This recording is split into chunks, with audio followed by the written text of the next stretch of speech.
माय माऊली नमस्कार.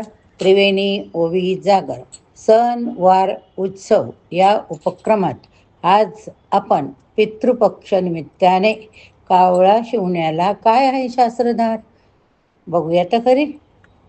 अभिवाचनातून माणसांना फक्त उजेडात दिसते, मांजराला उजेडात व अंधारातही दिसते बरं का.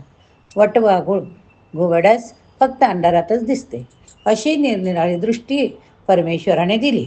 तशी त्या पिंडातील जीवात्मा दिसण्याची दृष्टी परमेश्वराने फक्त आणि फक्त कावळ्यास दिली.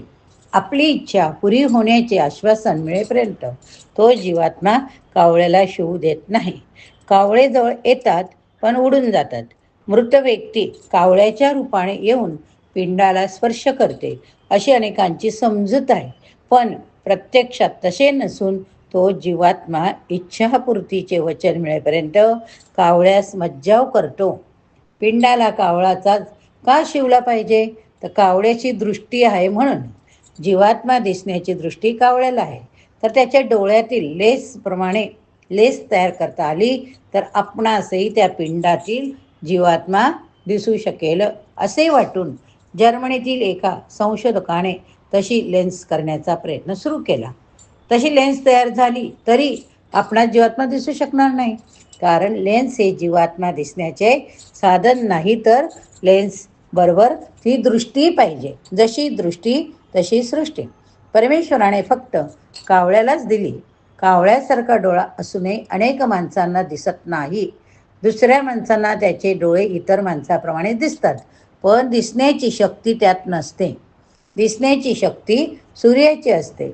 परमेश्वराच्या नेत्रापासून सूर्य निर्माण झाला.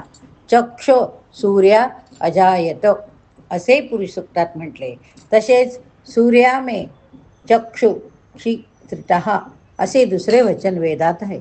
याचा अर्थ पाहण्याची शक्ती सूर्यामुळे मिळते.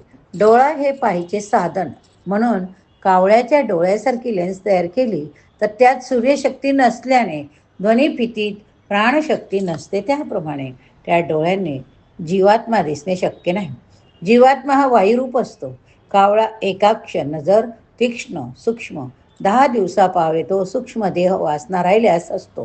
पिंडाभोवती फिरतो. कावळ्यास तो दिसल्याने काकस्पर्श होत नाही. इच्छापूर्तीचे आश्वासन मिळाले की सूक्ष्म देह निघून जातो. हालचाल नाही म्हणून काक पिंडास स्पर्श करतो. कावळा हा वैवस्वत कुळात जन्माला आलेला आहे. जोपर्यंत वैवस्वत मन्वंतर आहे तोपर्यंत कावळा हा यमराजाचा द्वारपाल आहे. म्हणून पिंडाला काकस्पर्श झाला म्हणजे मृतात्म्यास यमद्वारी प्रवेश मिळेल असे श्रीरामाने कावळ्याला वरदान दिले.